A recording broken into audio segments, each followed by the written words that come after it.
Nisim programin e drekës edhe për sot. Zoti Bledar Dervisha është me mua në studio, konstitucionalist. Mirë se vini, kënaqësi të jemi së bashku. Mirë dita Orna dhe më falë për vonesë. Jo, s'ka problem. Është e kuptueshme me këtë trafik që është sidomos në ditë me shi.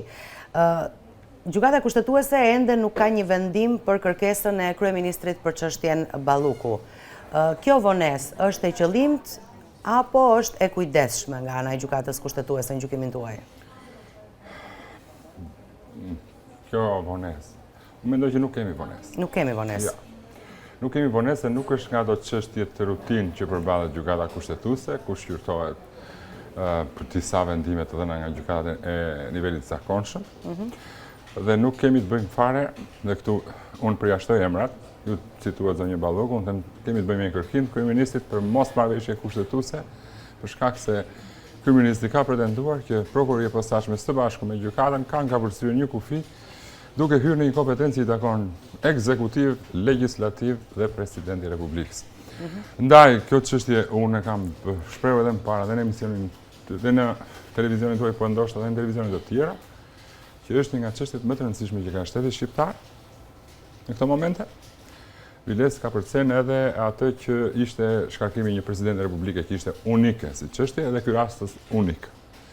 Çka do të kërkoj kohën e nevojshme për secilin nga anëtarët e trupës gjyqësore të gjykatës kushtetuese, dhe nuk mund të kaloj për një shqyrtim 1, 2, 3 apo dhe 8 orë, sepse kërkon hulumtim, qartësi dhe interpretim shtërus të asaj që kërkohet nga kryeministri. Kërkuar interpretimin e 103.3 nuk është se nuk është kryer më parë, por në ndritën e ndryshimeve kushtetuese të realizuara në 2012 në një dispozitë tjetër që lidhet me të, është e natyrshme që gjykata kushtetuese do të jetë shumë e qartë në këtë, sepse ka të bëjë me të ardhmen, me mënyrën se si do të qeveriset dhe si do të kuj ka kompetencat të ekzekutivit dhe deri ku mund të shtrihej gjyqësori dhe prokuroria. Që në rastin konkret, sa i takon pezullimit të një ministri, në optikën time gjithmonë, ne juristët ndajnë këtu dhe ne pjesat ndoshta jemi më të vogël ose janë në shumicë, por nuk dalin.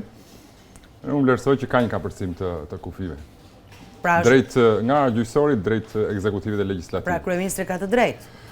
Në vlerësimin tim, të natyrës të konfliktit me natyrë kushtetuese. E kuptoj.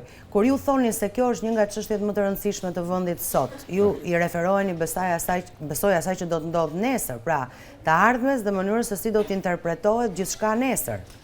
E them me shumë bindje, është një nga çështjet më të rëndësishme. Ne në logjikën tonë ne kemi ndërtuar Republikë parlamentare me 3 pushtete të njohura në kushtetut, të 4-ti është media, i cili ka rolin dhe funksionin e vet, ku ekzekutiv, legjislativ dhe gjyqësor janë të ndara, se cili ka punët e tij.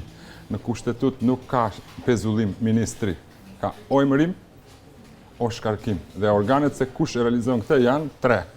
Propozon kryeministri, dekreton presidenti, miraton kuvendi që jep dhe mandatin edhe politik edhe kushtetues një herazi. Kur një pushteti tjetër ndërhyn për të pezulluar ekzekutivin, në rastin konkret zëvendës kryeministër dhe ministër i transporteve, por çfarë do lloj ministri tjetër, nuk ka asnjë kufi më që gjyqësori të pezullojë një kryeministër. Po në rastin dhe kjo nuk është përcaktuar në mënyrë në arkitekturën e shtetit si e ndërtuar në kushtetut në 98 dhe në vitin 2012. Kur bëm ndryshime që kufizuam imunitetin e deputetit, nuk hapëm terën që deputeti e kishte në kod dhe ministri të humbiste një pjesë të korazës mbrojtëse për ta lejuar atë që të pezullohet. A ka të drejtë gjyqësori kur thotë se për rastin konkret, nëse qëndron në detyrë, prish provat, intimidon dëshmitarët e kanë referuar madje intimidimin e tyre. Pra, këtu prap ka një kalim kufish? Shikon, nuk kemi natyrë kushtetuese këtu. Këtu jemi kontekstin penal. Unë po flas për gjykimin kushtetues. Sa i takon kontekstit penal, zhvillimit e hetimeve në vijimsi ende, se ta sqaroj edhe këtë çështje.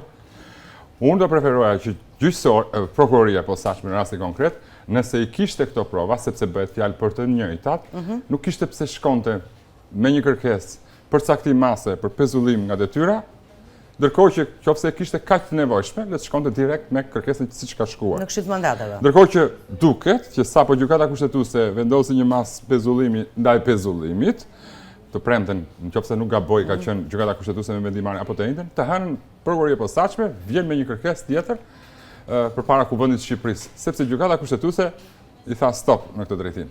Avancoj më tej. Po të shikosh shkresën në shenja akmarrje apo në vimësi të rregullave ligjore. Unë do e konsideroja një veprim të nxituar, duket se i ka dhënë krah palës tjetër kryeministrit, për arsye sepse provat ishin të njëjta, nga e premtja në të hënë, nuk është se ndryshojnë një provë. Ato prova që u shkuan andej, ato prova shkuan edhe këtej. Në këtë kontekst, unë besoj që s'pak është nxituar, sepse edhe kur ka bërë kërkesën për të caktuar tash një mas tashmë më të rëndë, arrest shtëpi apo arrest në burg, dhe për këtë kërkon autorizim nga kuvendi, nuk ka ndryshim të rrethanave, një, dhe e dyta kërkon zëvendësimin e 2 masave të tjera, pra ndalim daljes jashtë shtetit dhe pezullim nga detyra, me një masë më të rëndë që është arrest në shtëpi, arrest në burg. Ndërkohë kur ti kërkon të zvendësosh një masë e cila ndodhet në gjykim kushtetues, me natyrë dhe me rëndësi shumë themelore për ecurinë e mëtejshme të shtetit tonë të së drejtës, e të qeverisjes, të mënyrës se si ekzekutojmë në arkitekturën tonë shtetërore, nuk ke se si të ecet në shqyrtimin e kësaj të dytës, kur pa mbaruar e para. Ndërkohë që kjo e para, në gjykimin kushtetues, janë 8 antarë ata të gjykatës kushtetuese, në vlerësimin tim.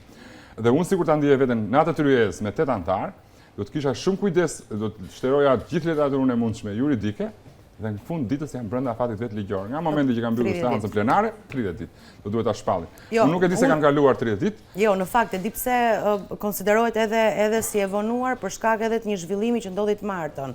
Pra ishte në rend të ditës në kushtetues të shqyrtimit çështjes dhe nuk u shqyrtua. Ose së paku ata sepse është interpretuar keq. Fillon gjykata shqyrtimin në dhomë të saj, në dhomë këshillimi, ku ndodhen të 8, nuk e përmbyll dot e shtyn një ditë tjetër. E shtyn ditë tjetër derisa përfundon, se janë 4 pika të kërkimit. Pra, është një konstatimi, kemi një mosmarrëveshje të lindur, nëse kemi si do ta zgjidhim. Kemi një kërkim për interpretim nenit, nëse kemi interpretim të parshëm viti 2000, si do ta zgjidhim sot kur ka ndryshime kushtetuese në tërësi, nëse kemi kërkesë për shfuqizimin e një vendimi të caktimit mas sigurimi, a mund të shprehemi? Pra janë 4 kërkime dhe për çdo kërkime kalohet në sit relatori dhe pas tyre japin mendim gjithë antarët, nëse do të kenë mendim ose nevojë për konsult tjetër, kthehen në dhomat e tyre, e mbyllin shqyrtimin e tyre, rilexojnë edhe një herë për të dalë me një qëndrim sa më solid, qoftë në pakicë, qoftë në shumicë, sido që të jetë. Por që nuk e shikoj në një gjëm të madhe se u mbloth të martën, u mbloth mërkurën, bëri pushim të enjtën, iku në vizitë, se kështu ka qenë kryetare në bashkë me një antare, jashtë dhe u kthyen prapë dhe mbyllen prapë premten, shtunën, dielën, derisa dalin me një vendim përfundimtar. Ajo ndodh në përfundim të shqyrtimit, pasi konkludohet mbi vendimarrjen e saktuar, gjykata kushtetuese u bën një email gjitha palëve, prokurorisë, kush janë palë prezente në atë gjykim, dhe thotë në orën 14-16 kur e cakton, unë do të shpall vendimin tim dhe ta bëj publik. E kuptoj. Kështu që a do kishte nevojë për asistencë ose për një mendim ndryshe gjykata kushtetuese për te vetes, për shembull mund t'i drejtohet Venecias për një mendim tjetër në lidhje me gjykata kushtetuese ka të gjitha mundësitë ta bëjë atë. Është në domenin e saj të ligjit. Unë vlerësoj që nuk është nevojë. Sepse mendimet e veta, Komisioni i Venecias i ka shprehur më herët që kur miratua kushtetuta dhe pas saj që kur ndryshua kushtetuta në vitin 2012, kur paksuam koracën kushtetuese të një ministri dhe të një deputetit, të cilët tashmë mund të hetoheshin edhe pa marrë leje në kuvend. Sepse fillimisht kanë qenë që nuk hetoheshin dot fare pa u autorizuar nga kuvendi. Kështu që ato opinione këshillimore që ka dhënë Komisioni i Venecias mund të shfrytëzohen. Ato drafte legjislative dhe bën mirë që gjykata kushtetuese dhe të gjitha palët e interesuar të rikthehen, qoftë në momentin fillestar kur është hartuar norma në 98-ën, qoftë në momentin 2012, 2016, për të parë çfarë kanë diskutuar parlamentarët tanë kur kanë ngrit kartonin për ndryshimet apo miratimin e kushtetutës, cili ka qenë qëllimi i normës në atë kohë dhe më pas ndryshuar në kohë, dhe cili ka qenë 2016, roli i gjykatës në prokurorisë posaçme apo arkitekturës së drejtësisë, dhe në fund kemi këtë qëndrim. Ky është interpretimi final i kësaj norme edhe pas ndryshimeve. Ky është qëndrimi jon për mosmarrëveshjen ka apo s'ka, zgjidhet në këtë formë dhe ky është qëndrimi jon dhe më e rëndësishmja, nëse ka në një ometim legislativ, në një boshllëk ligjor që është krijuar në mendjen e interpretuesve që bëjnë interpretim të zgjeruar, për shkak të ndryshimeve kushtetuese, duhet të lejë detyrë për Kuvendin e Shqipërisë, apo ku kemi boshllëqe dhe si duhet të vijojë, se unë e kam thënë gjithmonë, nuk mund të ketë institucione të ndara si ku jetojnë në ishuj, edhe pse janë gjyqësor, edhe pse janë legjislativ dhe ekzekutiv. Nëse ka mosmarrëveshje, gjithmonë mosmarrëveshje linim në mungesë të dialogut dhe lojalitetit. Do të thotë kjo, nuk do të thotë që vej prokuroria të kërkojë leje njërit apo tjetrit. Në kuptimin politik figurativ, veprimtarik apo por tu jemi në një shtet që quhet Republika e Shqipërisë. këtu jetojmë dhe në funksion të kësaj, të kujt të Republikës dhe njerëzve që janë antarë të saj. Kështu që nuk mund të veçojnë, duhet të ndërveprojnë. Dhe thotë gjykata kushtetuese në disa vendime të saj, përfshi edhe në atë të shkarkimit presidentit, ku kam qenë vetë, lojalitet kushtetues, ku kishim një konflikt. Kryeministri, Këshilli i Ministrave, Parlamenti, Presidenti, për emërimin e ministrit Saka, që u refuzua për herë të parë nga një president e Republikës, u refuzua me shkrim. Dhe u dhanë arsyet pse. Në atë çështje i më shohet fort lojalitetit, bashkëpunimit. Do thotë kur një normë është ambigue, nuk kuptohet qartë, nuk do thotë që burra ta shfrytëzojmë, se po të ishe për shfrytëzuar, ka 12 vjet që është aty në fuqi, 13. Mund të ishe shfrytëzuar edhe më përpara, po pikërisht se nuk është shfrytëzuar, ka një gjë që shkon. Do thotë që nuk mund të shfrytëzohet. E kuptoj. Në rastin konkret kemi akselerim shumë të shpejtë në vlerësimin tim të drejtësisë dhe ka përcjell gardi hyn te pushteti tjetër dhe ja po kulin mosmarrëveshje. Tash kjo duhet zgjidhur, se do vendosë njëri mirë kufit, ore. Pezullojmë dot ministranet, qofshin këta deputet ose jo deputet në vlerësimin tim. Jo. Ja kuptoj. Pra ju gjykoni se Këshilli i Mandateve ka të drejtë kur thotë se duhet pres një herë vendimin e gjykatës kushtetuese, pastaj të mblidhen dhe të marrë një vendim për kërkesën tjetër që është penale. Po këtë ngërçe ka krijuar vetë prokurori i posaçëm kur në kërkesën e saj duhet të zvendçoj këto dy masa me një më të rëndë. Më shtrënguese. Kështu që presim një gjykim i kushtetues dhe pastaj të japi drejtimi gjykimit parlamentar që është më shumë politik se sa kushtetues. Pse shumë njerëz edhe juristë besojnë se gjykata kushtetuese po vepron dhe ka vepruar me dy standarde dhe kur e thon këtë, marrin analizë çështjen Veliaj dhe krahasojnë me atë Balluku. Ku ngjasojnë dy çështjet dhe ku ndahen? Në ç'kuptim? Që për Veliaj u mor vendimi shumë shpejt, për Ballukun po vonon kaq shumë. Kush e mori gjykata kushtetuese për Veliajn? Po nuk janë për nga natyra, nuk janë njësoj. Ku ndryshojnë ato? Po sepse ka të bëjë kjo nuk janë njësoj absolutisht. Çështjet janë të ndara. Çështjet janë të një karakteri edhe kërkuesi nuk është njësoj. Po. Kemi kryeministrin e Republikës, kreun e ekzekutivit, kreun e shumicës parlamentare, jo se i jep pesh më shumë sa një kërkimi tjetër, se gjithë janë barabartë përpara ligjit. Po këtu kemi të bëjmë me atë që është lënë hapësirë interpretative nga ndryshimi kushtetues në vitin 2012 me një normë të vitin 95 që ka qenë në fuqi në një moment të caktuar që nuk lejohesh as të ndiqesh penalisht ministri. Dhe efektet që mund të sjellë ky gjykim këtu janë shumë herë më të rënda nëse lihen pas zgjidhur, se sa ky tjetri këtu.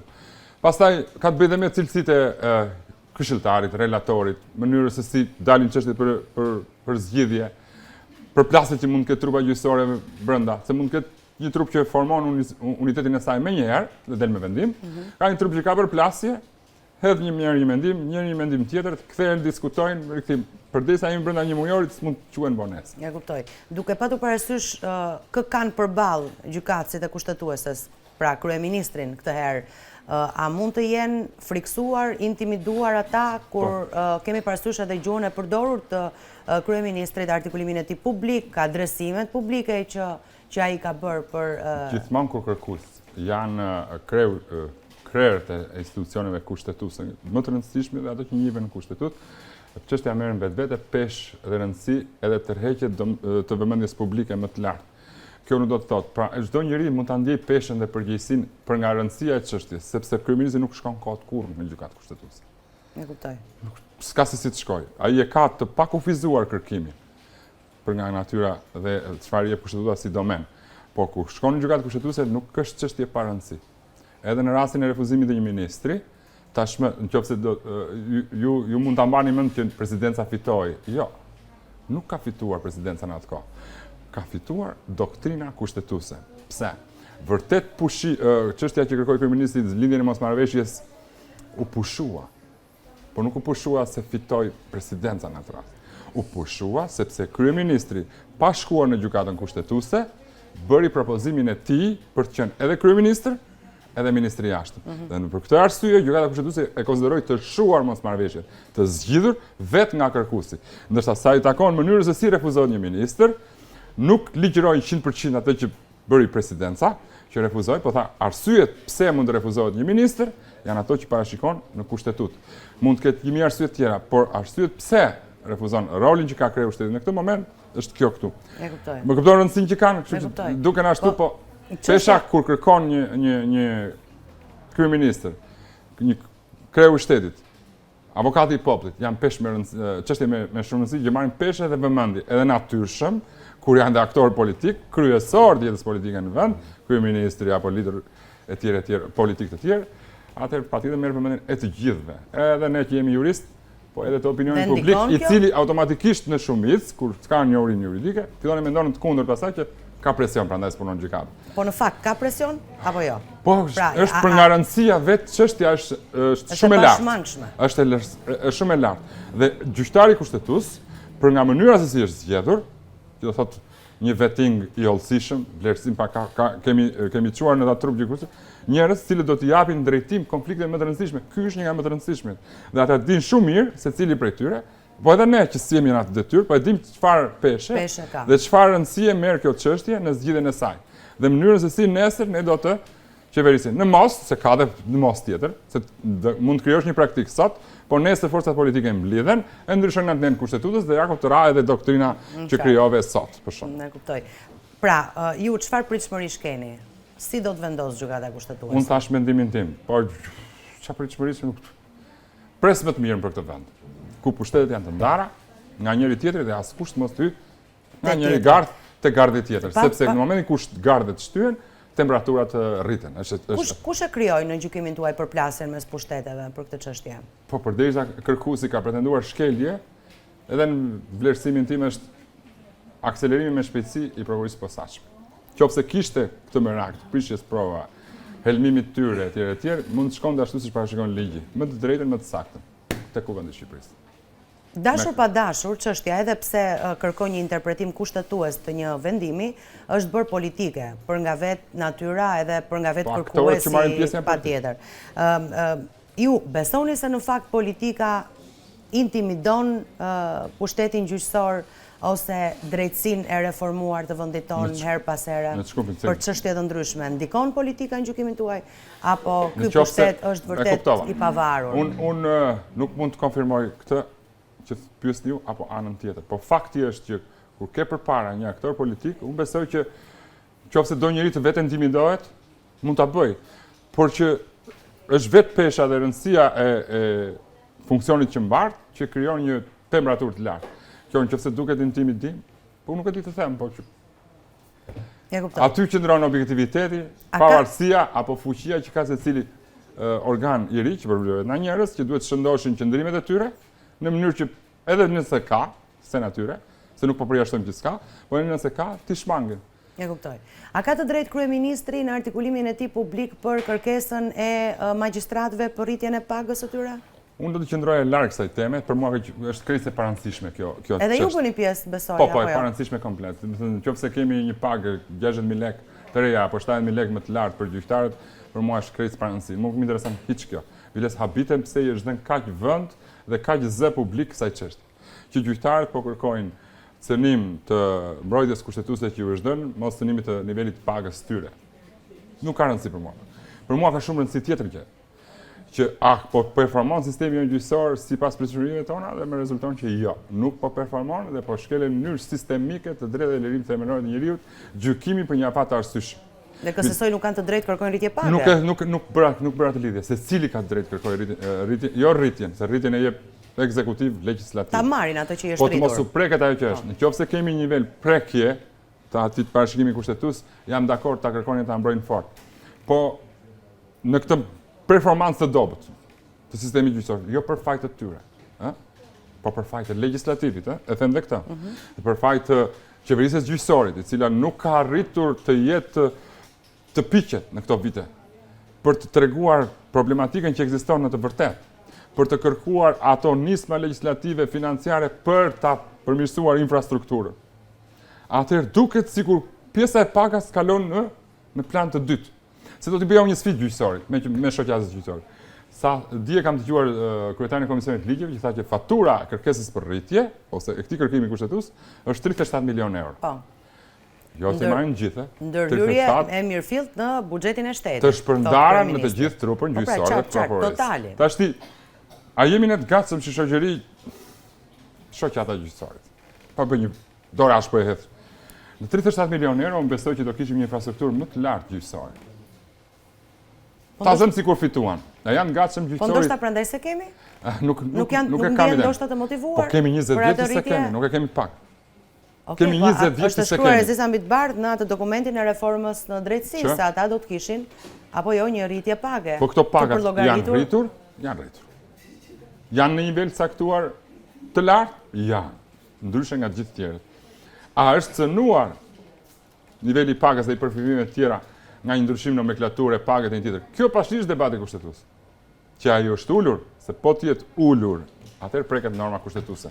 Po nëse nuk është ulur, po tentohet të rritet, tu kemi kërkim të ri, te një niveli më të lartë page, dhe këtu është tash konflikti. Nëse kërkojmë një nivel më të lartë page, atëherë do të thotë që është domeni legislativit. Nëse kemi një ndërhyrje legislative që e ka ulur atë që ishte saktuar, atëherë kemi përplasje kushtetuese dhe vërtet kanë të drejtë. Këtu nuk i kam hyrë me detaje me hollësi, po ditë them që por shikoj sistemin e drejtësisë, më vjen keq se si është, realisht, më vjen shumë keq, kur çështjet civile janë pambarimisht të zgjatura. E di që Jola që unë bëj të hënën kam një proces gjyqësor. Nuk po përmend emër se s'më duhet ta përmend. Seancën e fundit e kam bërë në muajin mars 2025. Mars 2025. Jo, le të jem realist. Jemi në se do shkurt thotë gjyqtari 2026. që një avokat. Në mars 2025, u ndryshua gjyqtari u caktua tjetër. Dakor. Në shtator u caktua seancë tjetër, në pikërisht në datë shtator unë kisha gjykim gjykatën e posaçme atje. Lashtë civile për mojë të dytë panderu që kisha të posaçme. Tashim ka dalë tjetra, data 9. Dhe unë po i rikthehem, po lexoj se pas një viti edhe ke harruar. Po kemi shumë çështje, nuk kemi. Edhe dëngu letra, kjo do të thotë që drejtësia nuk është efektive. Unë kam 2024, jemi 2026-ën, ja ta mbarojnë 2028-ën, shkallë parë. Çfarë duhet drejtësia mua pastaj? Këtu që them kur shikoj këtë, po burimet njerëzore dhe infrastruktura. Nëse një gjyqtar është i mbi ngarkuar, sa vëmendje ka ai te një çështje? Nëse ka 300, 400, 500 çështje, ka dhe me 800 çështje administrative, dhe me 700 një banë sirtar. Ku e merr fokusin gjykata që të shqyrtojë çështjen time, nëse në administrative isha dije, dhe çdo 5 minuta ka një thirrje. Shikon gjyqtarin për 10 minuta thret një palë tjetër. Ore, po dal tash se ka një logjik, ore, si shqyrtohet një çështje kësaj natyre? Sa gjyqe bëhen ditë? Po mund të bëj 12 çështje. Tash 12 seanca, 12 çështje, po ne jemi gjithë njerëz, një truk, kemi fizik, kemi një kokë, kemi. Po pse s'kemi burime njerëzore? Pse? Po sepse po ne dim gjithë pse. A unë apo shatis nga sistemi i ri gjyqësor që vendosëm me eficiencë përmes vettingut? Po. Ana duhet një kohë për të mbushur. Kur është koha që do mbushet ky sistem? Në 2028 thamë kryetari i Komisionit Ligj. 2028 ne na bëhet sistemi sa që kemi parashikimet nga kolegjeja. Atëherë deri në 2028 do të presim me këto vonesa, po kur të plotësohet sa është dëngu i stoput të krijuar tashmë. Se ata që plotësohen, kemi plotësim numri sot, ne ecim mund sa futet sistem del, po ato që janë gjendje, kush do na shqyrtojnë? Kështu që praktikisht ne duam 2 fishim të trupës gjyqësore. Nuk kam mënyrë tjetër. Praktikisht duam 2 fishim të gjykatës lartë. 1938, po, me mandat më të kufizuar, që ta bëjmë stokun zero. Sepse po nxitove për të arritur një standard numri dosjesh do se zbën tek cilësia, nuk e ku shkon. S'do t'i kushtosh aq vëmendje. Se vërtet të rrisim numrin e këshilltarëve, thonë gjyqtarët. Dakor, me rrisim numrin e këshilltarëve, po ti vet me 7 këshilltar, mandot të shqyrtosh pruret e të gjithëve të këtyre? Pra përpos këshilltarëve, ne kemi nevojë të shtojmë edhe gjyqtar, jo vetëm këshilltar, se këshilltari këshillon. Harton, atëherë tipi do i besosh këshilltarit që të ka shkruar apo ta lexosh vetë një. Nëse ta lexosh vetë nuk del koha. Se nuk e kërkon shoqata e gjyqtarëve? Po s'ka nevojë ta kërkoj shoqata, është KLG-ja, ka një organ ata qeverisës, ky do të qeverisë. Nuk e kam parë më pas ikjes së zonjës Llagami, nuk kam parë më KLG-n që të tundi zilen e alarmit në të drejtim. Derisa na ndodhin historira siç na ndodhen tek kush? Te gjykata apelit. Kështu që plagët janë më të mëdha se sa kaq një rrok gjyqtar. Ajo le të vazhdojë shqyrtimin e saj. Deklaratat që bën kryeministri është palë proces. është udhës që të bëjë ato lloj deklarimesh. Nuk e shikoj fare. Më duket çështje më parëndsi në botë, kjo që gjykohet, në krahasim me atë që gjendje që ka sistemi sot. Se nuk është drejtësia Spaku. Drejtësia nuk është atë Spaku. Spaku është 1-2% e çështjeve gjyqësore në gjithë Republikën. Drejtësia është e gjykata e Tiranës ngjitur, te gjykata e Apelit, te ajo administrativja që ka çështjet vitit 2018-2019. jemi 2026. Kjo është drejtësia. Këtë që marrin qytetari ndeshet me një veprim administrativ që konsideron të pa drejt. Ku do e ndeshë? Te SPAK-u? Jo, po të vetë gjykata administrative. Mos na duhet ndihma ndërkombëtarëve edhe këtu? Jo, nuk besoj. Se për reformën në jemi drejtësi shumë të mirë ne, më mirë se ndërkombëtarët biles. Po ta them unë. Unë po e them me bindje të plotë. Jemi shumë të mirë ne që njohim realitetin tonë të vendit tonë. Dhe ja dim se ku çalon kali ynë, edhe ta rregullojmë atë, ta ndreqim që të ecë. Dim, nuk kam nevojë për shpikje. Shpikja është mbush sistemin me gjyqtar, me prokuror, me ndihmësa, bëj stokun zero, që çfarë hyjë në një vitin tjetër të dalim me vendim. Jo të presim me 7, 8, 15 vite. Kjo është e gjëja. Këtu është halli. Të tjera do nuk shikoj fare këto me paga me gjithë kemi pasur një konflikt page, do kemi prap edhe gjyqtarë kanë drejta ngrenë. Do vendos prap gjykata kushtetuese dhe disa e konsideruan artific të përdorur këtë çështjen e pagave për të pra të çka ndodh me kushtetuesen për çështjen e Nuk e shikoj fare të lidhura hiç fare. Nuk e shikoj as pak të lidhura me njëra tjetrën. Ata kanë një kërkesë legjitime për ta bërë. Mendojnë se u është cënuar mbrojtja kushtetuese që u është bërë me kushtetut në 138 se mbaj mend tashti. Pjesa tjetër thotë jo, është domeni legislativi dhe ekzekutivi në përputhje me mundësitë financiare. Ju po kërkoni diçka shtesë, thotë njëra palë, para ti thotë po më ke shkelur. Edhe zgjidhi gjykata kushtetuese, por nuk e shoh fare më këtë, nuk bën rëndësi hiç. Se u shtua apo ul rroga një gjyqtari dhe nuk e prish kur kjo masë shtese integritetin një apo pavarësinë gjyqësore, nuk e cënon. Ne kuptoj. Sepse ata o e kanë një njeri, o e ka ose ka. Nuk ka edhe po më shtove rrogën e kam, po nuk më shtove rrogën nuk e kam. Në qartë. Hiç, nuk është kështu. Faleminderit që ishit me mua në studio. Faleminderit dhe juve për ftesë. Kënaqësi t'ju dëgjoja. Shkojmë në një hapësirë publicitare, kthehemi pas pak, zoti Petro Koçi do të jetë në pjesën e dytë të programit.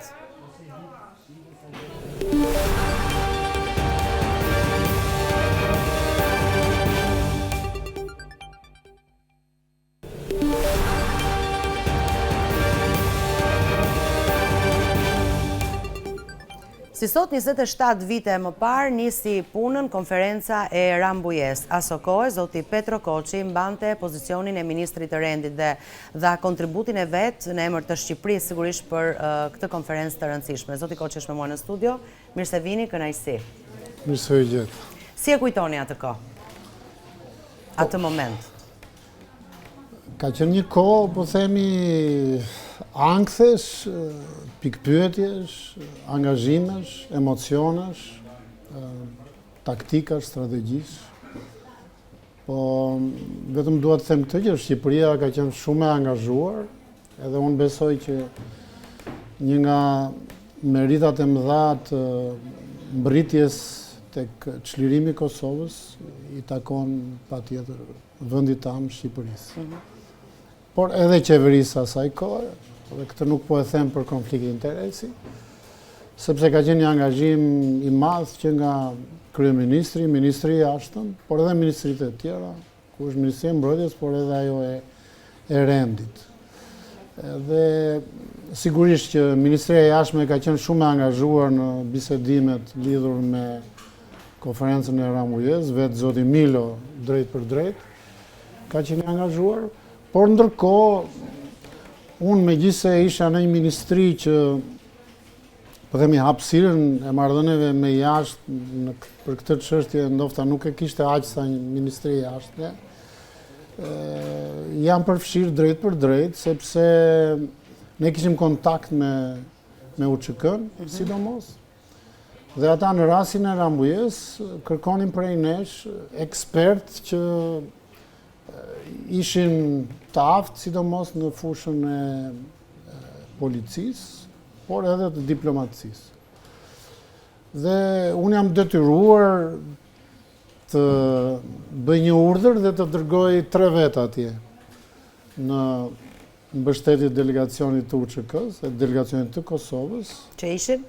Ishin Sokol Baraj, që në atë kohë ishte këshilltar pranë kryeministrit, Vladimir Prela, diplomat, po dhe ai nuk ka qenë te Ministria e Rendit, prandaj përdora termin u detyrova, dhe ka qenë Avni Jasharllari, një ekspert policie që ishte në drejtorinë e përgjithshme të policisë, pranë Ministrisë së Rendit.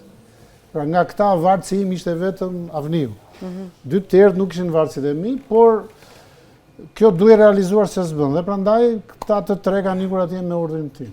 Çfarë ndikimi pati Shqipëria përmes tyre? Dhe vërtet është që mbasi janë kthyer, për shembull Sokoli është shkarkuar si këshilltar i kryeministit dhe pastaj e ka marrë unë këshilltar tek kabineti. E kuptoj. Pse u shkarkua? Se ishte atje? Po, ndofta kjo u quajt shkelje disipline. E kuptoj. Nëse janë detaje ndofta që s'janë të rëndësishme, por sigurisht se kontributi i tyre ka qenë konkret. Çfarë ndikimi pati kontributi i tyre? Pra çfarë ndikimi pati Shqipëria në konferencën e Rambujës? E para njëherë Shqipëria ka mbajtur një qëndrim të qartë nga pikpamja strategjike. Pra marrëveshja e propozuar në Rambuje nga pikpamja jonë ka qenë një marrëveshje e cila duhet të firmosej sepse do të ishte shumë e rëndësishme, jo vetëm se kjo binte në linjën e plot të Shtetet Bashkuara të Amerikës, por duke ndjerë se Beogradi mund mos e firmoste, kjo do të përbënte një avantazh shumë të madh në të ardhmen e afërt. Po themi përvoja e dëshmoi këtë gjë. Dhe ashtu ndodhi në fakt. Edhe Shqipëria ka qenë pjesë e presionit në thonjza ndërkombëtar mbi delegacionin e Kosovës për ta nënshkruar marrëveshjen. Sepse dhe ata në fakt ishin në presion për të bërë të kundërtën. Domethënë kur komunikonin me strukturat e tjera të UÇK-s, bie fjala pjesa që përfaqësonte UÇK-n, ka qenë shumë e vështirë që të merrnin një aprovim. Pra, kanë qenë për të mos firmosur. Ndërkohë kemi thirrjen publike të zotit Berisha, i cili haptazi e quajti tradhti opsionin e firmosjes së marrëveshjes, që praktikisht do të shkonte në shërbim të interesave serbe. Serbët patjetër do të donin që pala shqiptare në thonjza kosovare të mos e firmoste marrëveshjen.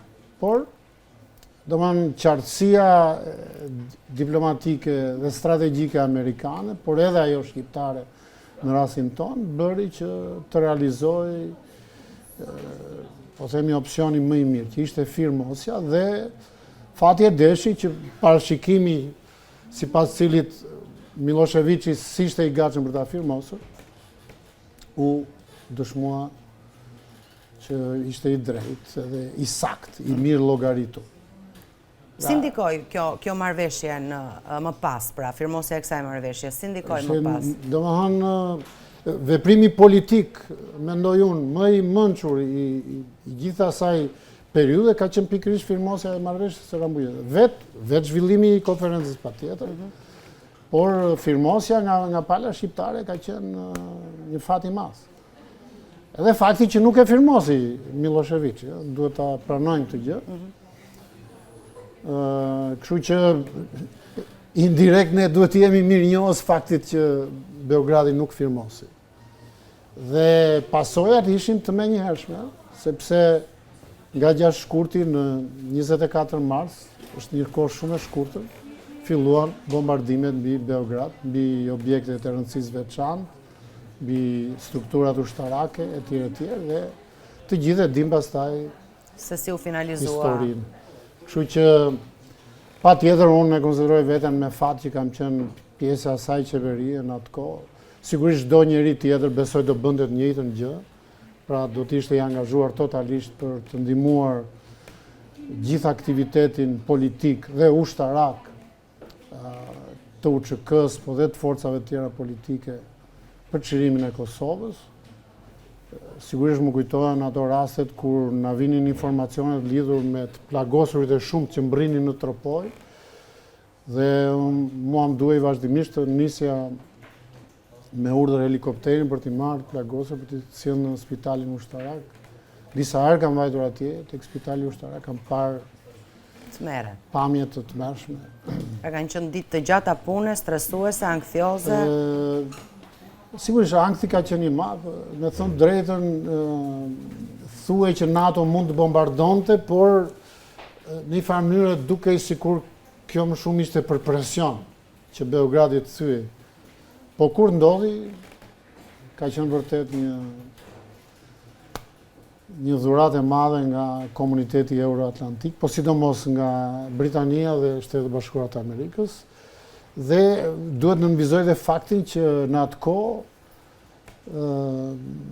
në gjithë, po them në shumicën e vendeve të NATO-s ka qenë e majta në pushtet. Në Itali, në Gjermani, në gjithë vendet kryesore, edhe në Greqi, e cila të paktën abstenoi. Pra nuk ka qenë si miti si kryeministër, nuk abstenoi dhe si thua ka qenë vendim thuajse unanim i NATO-s për të filluar bombardimet dhe për t'i kaluar pastaj gjithë vendimarrjen po themi dimensionit ushtarak të NATO-s. Kështu që patjetër pastaj ka patur dhe vepritari të tjera. Unë mund t'ju them një detaj. Mbasi datën tani nuk e kam të fiksuar, ndoshta duhet ta kisha kërkuar në Google. Është sulmuar në Beograd ambasada jonë. Dhe është dëmtuar, është rrezikuar dhe jeta e personelit. Dhe në Shqipëri për kundër përgjigje u iniciua një protestë e madhe. Mirë po, keni parasysh që në lojë ishte edhe Partia Demokratike, e cila ishte e prirur për gjullurdira në Shqipëri. Fatkeqësisht ajo është një opozitë e cila thuajse për natë organizonte protesta dhe konsideronte qeverinë një qeveri hajdute, tradhtare, komuniste. Gjë që ishin 3 përcaktime që edhe çdo të ardhur nga Kosova do ta bënin aktiv për të sulmuar këtë qeveri. Dhe për mua ishte një problem shumë i madh, sepse duke ditur që duhet ruhej ambasada jugoslave, atëherë do të duhej që policia të mbronte godinën dhe në një rast po themi flagrante dhe të godiste mbi protestuesit që mund të ishin të ndryshëm, përfshirë dhe të ardhur nga Kosova. Sfidë e madhe. Ishte një sfidë e jashtëzakonshme sepse sigurisht mua do më duhet të bëja detyrën, por nëse do ndodhin trazira, do të duhet që menjëherë të jepja dorëheqjen mbas asaj. Po nuk që ky problemi. Problemi ishte se kjo do të prodhonte një ngjarje destabiliteti në Shqipëri. Dhe ne dim shumë mirë që një nga, po themi, objektivat e strategjisë së Miloševićit ishte dhe destabilizimi i Shqipërisë dhe i Maqedonisë. Se në atë kohë nuk quhej i Maqedonisë Veriut. Quhej Republika, po themi, ish Jugoslave e Maqedonisë. Kështu që ne na duhej patjetër që të merrim masa për të ruajtur stabilitetin, përfshirë edhe këto objekte të rëndësishme veçantë, urat kryesore të tjera, sepse gjithmonë edhe mendonim që me ardhjet e shumta që vinin nga Kosova mund të futeshin në mes, të infiltroheshin edhe, po themi, agentë ndryshëm serb ose pro-serb. Por sigurisht me masat e mara u ruajt me sukses. Atëherë më është dashur, do më mendova këtë gjë, më duhej një thirrje e vazhdueshme e shtabit të përgjithshëm të UÇK-s që t'i ndërgjegjësonte protestuesit që mos bënin veprime të dhunshme mbi godinën e ambasadës. Godina ishte, nuk është se, po do ishte simbolike dhe do prodhonte lajmin e keq. Atëherë u lidhëm me ata dhe më thanë që jo, ne nuk e bëjmë dot atë komunikatën, bëje ti në emrin tonë. Dhe unë kam bërë një komunikat UÇK-s në emrin e tyre. Ajo është transmetuar gjatë gjithë ditës, një ditë para se të bëje protesta, por edhe ditën e protestës dhe në fakt nuk ndodhi asgjë. Dhe kur ka përfunduar, kam qenë shumë i lehtësuar. Kujtime të bukura të asaj kohe, me sfida, me... Ka qenë kohë. Po tani se më ngasmuat me këta, së kohë ju thatë se opozita thoshte se kjo qeveri ishte hajdute, ishte tradhtare komuniste. Nuk ndryshon shumë nga artikulimi i ditëve të sotme. Edhe sot kjo opozitë thotë për këtë qeveri se është narko-regjim, se është hajdute, se është gjithashtu tradhtare, se po pengon vendin të shkojë në Bashkimin Evropian, etj me radhë me këto skandalet që e kanë pllakosur dhe do të jetë një protestë tjetër të martën. Kjo mbetet gjithmonë një nga, po themi, leitmotivet e sloganeve të Partisë Demokratike. Por e bërë në atë kohë për mua shumë kompromentuese. Janë dy situata krejt të ndryshme. Sigurisht edhe sot që Shqipëria është në hapat themelor të integrimit evropian, mund që ta kompromentosh qëndrimin e opozitës. Dhe sigurisht ne të nisur nga pozicioni i Partisë Socialiste mund ta kishim kollaj këtë gjë edhe sot. Por e bërë atëherë është shumë e rëndë. Është shumë e rëndë, është një që ti të llogarisësh interesat e tua të ngushta, individuale dhe partijake në dëm të një interesi të madh kombëtar. Prandaj them që nuk besoj se paralelja shkon shumë, por sigurisht sjellja e opozitës përgjithsisht kjo ka qenë në përgjithësi sa herë ka qenë në opozitë. I është dashur që të shpik nga këto. Për shembull, do të ketë një protestë tjetër të martën. Ajo revolta popullore që thot opozita se ka filluar do të vijojë të martën. Ka zëra se do të zaptohet bulevardi, ka zëra se do të ngrihen çadrat e do të qëndrojnë aty protestuesit apo do të vinë kontenjer për të vendosur aty. Çfarë prisni të ndodhë në Shqipëri me protestat e opozitës tashmë? Unë nuk mendoj se mund të prodhojnë ndonjë gjë ata në favor të Shqipërisë së para dhe nuk besoj se do prodhojnë gjë dhe në favorin e vetë. Pra, në favor të disa kërkesave. Qeverinë teknike mendoni se nuk do të arrijnë përmes revoltave popullore? Jo, por nuk, shiko, revolta popullore është tjetër dhe një aksion opozitar është një gjë tjetër. Ne e dim që është revolta popullore. Revolta popullore ishte ajo në 97-ës. Nuk jetë. Që për PS-n do rinde Saliu në pushtet akoma dhe atëherë. Dhe këtë po ta them unë që kam organizuar protestën e parë në 19 janar, 97, si parti politike. Një protest paqësore që su këput një lule. Atë nesmen jam arrestuar që është bërë ajo qethja e kokës e tjere. Dhe është dashur atyre që në datën 26 janar 97, pastaj nëpërmjet besojmë shikut edhe bën ato dogjën dy objekte atje, dogjën në prokurori dhe në kadastër të Fierit, dogjën ato dokumentacion, që kishin bërë pisliqet e veta. Por që s'ke organizimi ynë, në një farë mënyrë ajo 19 janari më shpëtoi mua sepse ndofta, po mos që bërë ajo 19 janari mund të kishin bërë në një organizim në datën 26 janar dhe ndërkohë ishte organizuar, po themi, kurthi për ta kapur opozitën në qark, në faj. Po ishte janë ngjarje krejt të ndryshme. Se dëgjoj nga njerë të më shkruajnë që Partia Socialiste, Petro Koçi dogjën Fierin. Nuk ka lidhje fare me...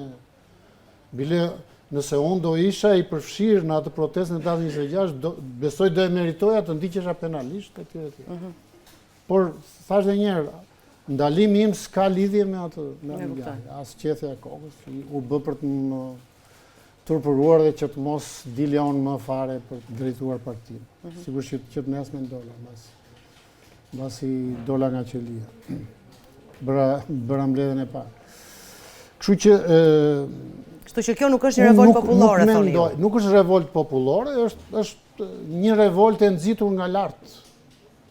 Dhe për cilën nëse do ketë problematika që dëmtojnë rëndin publik. Do t'i faturohen atyre që normalisht po, nëse janë burra, nëse s'janë burra dhe fshihen, pastaj është gjë tjetër. Se nëse ti e bën, dil burrash dhe thua që ne po e bëjmë. Se kjo nuk ka kuptim që ne po bëjmë një protestë, po se çdo bëjnë qytetarët atje, ne nuk e dim. Dhe këta e parathon këtë gjë që shiko se do ketë veprimtari, edhe se mos guxojnë dhe kur thonë dhe këtë, se mos guxojnë thotë dhe na provokojnë. Është gjua e 21 janarit. Është ajo gjua që tha Sali Berisha, që do jenë 4 snajperi, i 5 mund t'isha dhe unë, thotë, dhe do qëllojmë mbi Edi Ramën. Kështu që... Pra, ju thoni nuk... është një njëjti kriminalitet, në fund. Po, atëherë, pse të riskohet kaq shumë kur mund të pranohet qeveria teknike? Pse të riskohet një pamje jo e mirë e vendit, apo edhe vetë procesi i integrimit evropian të vendit? Ju po thoni ti në shtrëmi dhunës? Në këmbim të një, po çfarë problemi ka të pranohet të pranohet qeveria teknike dhe të shkohet në zgjedhje. Partia Socialiste ka thënë se unë i fitoj gjithmonë zgjedhjet. Atëherë pse mos ta pranoj qeverinë teknike? Qeveria dhe Shqipëria nuk janë hedhur kështu në loto, në basti. Pse mos ta bësh kështu, ta bësh ashtu? Nuk është lojë kungulleshkësh. Pse një po sa dy? Pse qeveri legjitime? Po çfarë? Po sepse opozita thotë zgjedhjet janë vjedhur pra nga socialistët. Socialistët thonë jo, atëherë qeveria teknike ndoshta do vendoste. Opozita nuk është e dërguara e Perëndis në Shqipëri dhe konkluzionet e saj janë konkluzione qiellore dhe të pastra. Janë konkluzione në konflikt interesi që duan të justifikojnë humbjen e saj dhe përgjegjësitë direkte të leadershipit të kësaj partie për rezultatet në zgjedhje. Unë ta kam thënë edhe në këtë studio. Partia Socialiste sigurisht do i fitonte zgjedhjet. Se është një gjë që ndihet tek njerëzit. Ndryshe nga viti 21, kësaj radhe në 25-ën, kur u bën zgjedhjet, nuk kishe fare, po themi, pikë pyetje lidhur me rezultatin e as tek militantët e Partisë Demokratike. Fare. Por megjithatë unë mendoj që po mos që Berisha në kryet PD-s dhe nëse ai s'do kishte ndërtuar atë taktikë elektorale, nuk besoj se ne do merrim 83 mandate. Sepse e para njerë ai erdhi në kryet, ndryshe nga 21-shi që kishte Lul Bashën, i cili mund të krijonte iluzionin e një PD-je ndryshe. Ky nuk e krijon dot iluzionin e një PD-je ndryshe. Ky krijon perceptimin realist se Shqipëria me PD-n kthehet mbrapa. Padyshim, nuk e din, nuk gjen dot një analist që të thotë të kundërtën. Po, edhe ai thotë Shqipëria me socialistët ecën para drejt akteve edhe më të rënda korruptive. Përveç Ballukut Akshit mund të avancohet edhe. Jeni ju duke më pyetur mua. Jo, po them çfarë thon ata. Po mirë, ai do ndërtoj fabulën e vet. E kam thënë unë, Berisha ndërton një fabull. Dhe fillon e tregon. Në fakt, janë fakte të pohuara nga institucionet e drejtësisë. Jo, dhe pastaj harron që i ka shpikur vetë fabulën, fillon e beson edhe vetë. Se kështu është Berisha. Kaq shumë herë tregon dhe fillon edhe beson. Dhe harron që i ka shpikur ai atë si fabull, si prallë. Sigurisht ka element që mund të kritikohet qeverisja, po padyshim, edhe një ndërtohesh dhe po themi lufta ndaj korrupsionit, cila duhet jetë më e vendosur, më e qartë, më institucionale, më mbështetëse ndaj drejtësisë etj. Po nuk është se këtu po shkëlqen opozita për të mbështetur drejtësinë, se këta thonë Sali Berisha është i përndjekur politik, kurse Balluku duhet të vejë në burg. Se këta të bëjnë gjyqin. Se këta nuk thonë që të vazhdojnë ndjeka penale ndaj Ballukut, për mua është krejt normale. Pra, dhe parlamenti duhet ta japi lejen e tjerë. Duhet ta japi. Po këta nuk pa pritur gjykatën kushtetuese. Ajo për mua s'qëndron, pritja e gjykatës kushtetuese nuk qëndron. Gjithmonë në gjykimin tim, sepse janë çështje të ndryshme. Domthon Spaku nëpërmjet GKK-s ka kërkuar lejen për arrest. Kurse gjykata kushtetuese është duke shqyrtuar kompetencën e SPAK GKK-s për të drejtën ose jo të pezullimit të një ministri. Të një ministri i cili është i emëruar dhe pastaj i votuar. Kështu që nuk duhet ta prestoni ju. Pra janë dy çështje ndryshme dhe del nga rasti Balluku për mendimin tim gjithmonë. Me atë përvojë që kam unë. Mendoj që gjykata kushtetuese është duke shqyrtuar çështjen në parim, pra nëse këtej tutje do ta ketë të drejtën GKK-ja të pezullojë një ministër apo jo, se rasti Balluku ka po patjetër, po. Për Ballukun ata kanë kërkuar, pra duke mos realizuar ajo që donin, sepse mendojnë që ajo duke qenë në krye detyrës helmon provat. Dhe gjykata kushtetuese me atë vendim paraprak e rrëzoi, ata kërkuan se duhet të realizojnë situatën që sipas tyre ruan provat dhe dëshmit. Domethënë ky është qëndrimi i tyre dhe për mua derisa e kanë bindjen që ndodh kështu duhet ta bëjnë, se nëse nuk e bëjnë pastaj i bie që dhe ata po e dredhin.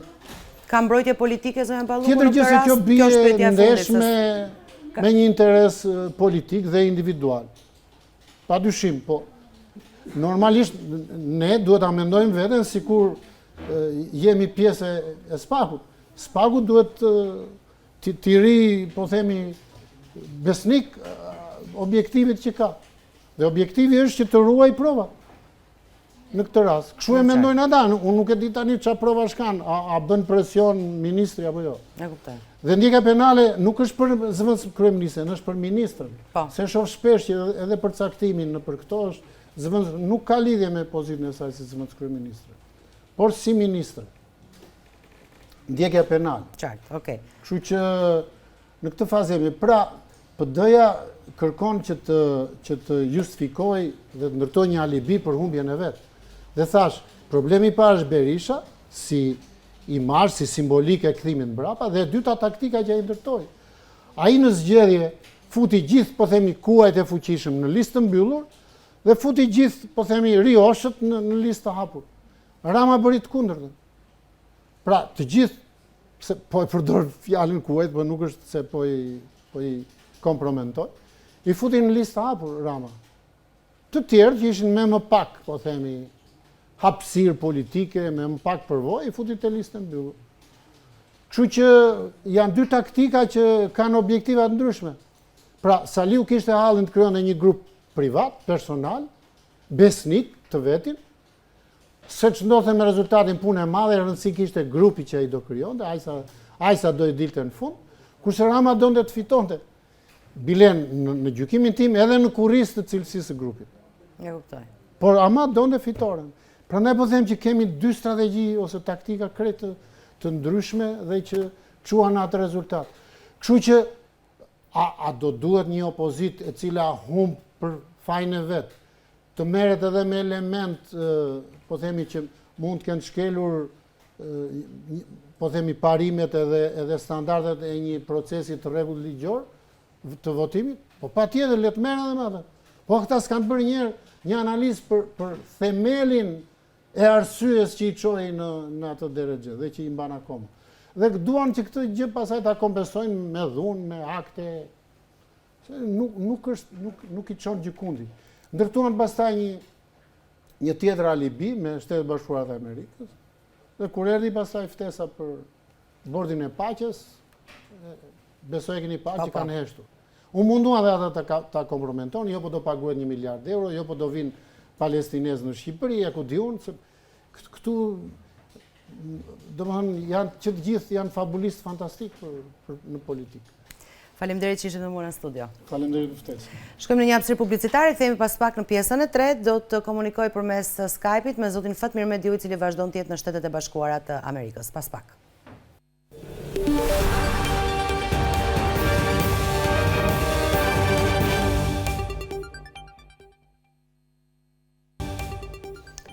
Në Washington DC, si kundër ju kemi informuar edhe më herët, u zhvillua forumi i sigurisë, investimi 5% në mbrojtje dhe partneriteti me SBA-n, i organizuar nga zoti Fatmir Mediu në bashkëpunim me kongresmen amerikan. Do të bisedoj tani në lidhje të drejt për drejt Skype me zotin Mediu, live nga Shtetet e Bashkuara të Amerikës. Përshëndetje zoti Mediu, kënaqësi të jemi së bashku në këtë diskutim të shkurtër, se e di që keni dhe ju angazhimet tuaja. Ne ndoqëm në fakt fjalën tuaj të plot në mbledhje në këtë forum që u organizua, dhe pyetja ime është sa i kënaqur jeni me mbarvajtjen e tij dhe çfarë pritshmërish keni për të ardhmen pas këtij forumi, pra pas gjetjeve apo diskutimeve në të. Vetëm shkurt, ky forum është një forum që ka nisur në vitin 2015 me senatorin John McCain, pastaj senatorin Hoff, për të diskutuar për çështje sigurisë dhe vazhdon tashmë në Kongres. Kemi pas nga pikpamja e pjesëmarrjes, një pjesëmarrje jashtëzakonisht mirë, rreth 9 kongresmen kanë qenë general, autoritetet lartë ushtarake dhe autoritetet Pentagonit, dhe po ashtu europarlamentar dhe deputet dhe përfaqësues të lartë të Ballkanit. Pse ishte interesi për këtë çështje, pra investimin 5%? Ky është një vendim i samitit të Hagës i NATO-s, por çështja e investimit në mbrojtje nuk është çështje thjesht prokurimi. Është një çështje ndërtimi të niveleve operacionale, sidomos në kërkesën që kanë Shtetet Bashkuara të Amerikës për një Europë ndryshe në pikpamje të mbrojtjes dhe të partneritetit brenda NATO-s.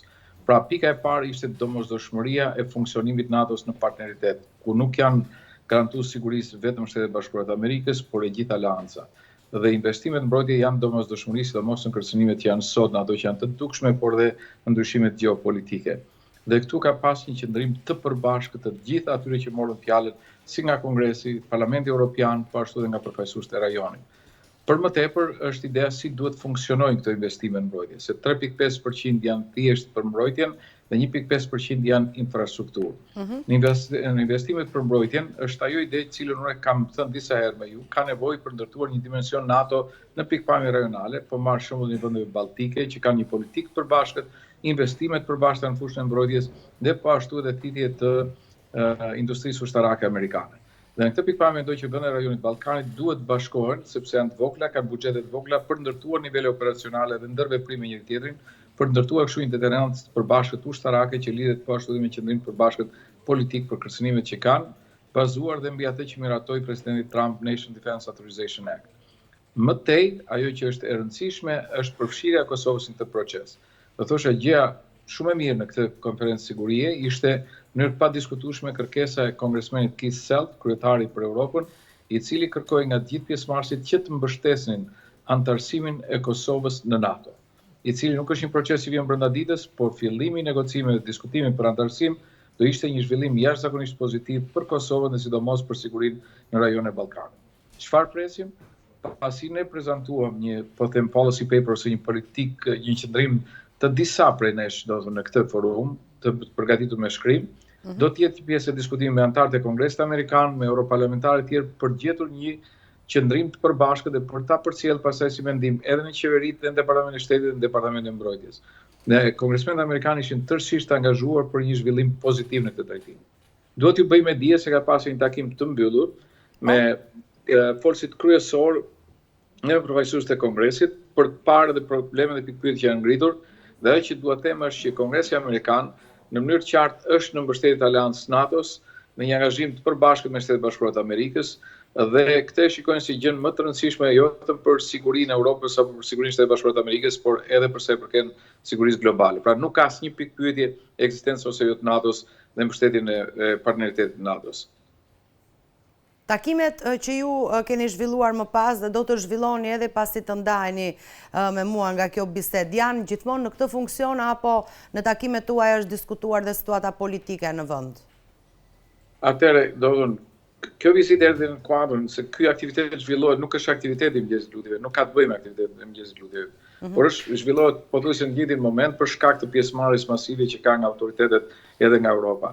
Por në aktiviteti i Mëngjesit të Lutjeve është një aktivitet bipartizan dhe ka pasur një delegacion të parlamentit shqiptar ku unë kam qenë së bashku me zonjën Tabaku, zonjën Vokshi, zotin Kaso dhe zotin Bardhi, si do të thënë bashkë me një delegacion pra të përbashkët parlamentar për të marrë pjesë në këtë aktivitet. Dhe ka pasur edhe diskutime në mënyrë të përbashkët përse përket raportit Shqipëri-Amerikë, por edhe diskutime të cilat i kemi zhvilluar në mënyrë si temën opozitare dhe do të vlerësoj takimet që janë bërë në Kongres edhe në Senat, diskutime të cilat kishin fokus situatën në Shqipëri, problemin e krimit organizuar dhe korrupsionit, problemin që kishin bërë me narkotrafikun, me lidhjet me krimin organizuar, problemet zgjedhore të tjera, të cilat janë shqetësim absolut i opozitës dhe ka një shqetësim tashmë të ngritur edhe në nivelin e Kongresit Amerikan. Duhet kujtoj që para një muaji ka pasur një hearing në Komisionin e Politikës Jashtme, në Komisionin për Europën, ku është ngritur shqetësimi si për krimin organizuar, korrupsionin, mungesën e zgjedhjeve të lira të ndershme dhe mënyrën e zgjidhjes së kësaj situate.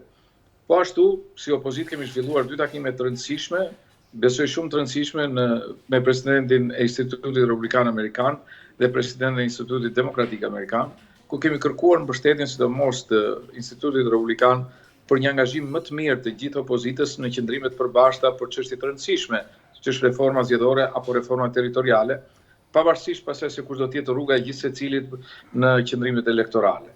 Dhe në vlerësim jashtëzakonisht pozitive dhe për forumin për dialog që është ndërtuar së kohët e fundit, duhet i falenderoj gjithë pjesëmarrësit e saj për ta prurë opozitën në një qasje të përbashkët, për të ecur do në një qëndrim të përbashkët në raport me çështje të rëndësishme, siç është reforma territoriale, reforma zgjedhore apo edhe elementë tjerë të cilët do të diskutohen më mbrapa. Do t'i konsideronit në këtë moment që ndodhet Shqipëria, jeni përpara protestës së datës 10 shkurt, këto takime, këto mesazhe që vinë nga Shtetet e Bashkuara të Amerikës, si do t'i vlerësonit? Unë mendoj që janë mesazhe inkurajuese, sepse ka pasur diskutime te Parlamenti i Shtetit që bërë me kolegët e opozitës, të cilët kanë trajtuar në mënyrë qartë problemin e korrupsionit, problemin e trafikeve, problemin e zhvillimeve negative për sa i përket zgjedhjeve demokracisë në Shqipëri.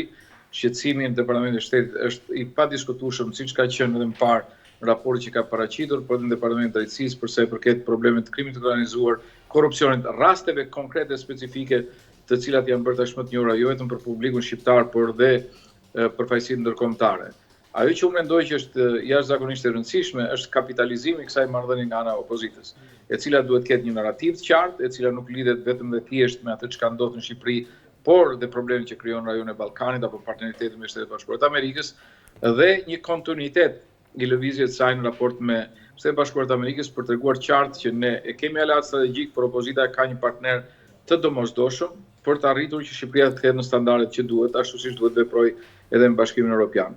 Besoj që është pozitive, do të thonë është tashmë një lëvizje e fortë opozitare karshi Shtetet Bashkuara të Amerikës, sepse ka qenë si them një lloj monopoli, një marrëdhënie të një kraut vetëm, dhe tashmë është e qartë që opozita ka dyert hapura për të folur, për të negociuar, por edhe për të reflektuar në fundit me veten e vet. Faleminderit zoti Mediu, nuk po ju mbaj më gjatë se di që ju presin takimet e tjera në Shtetet e Bashkuara të Amerikës.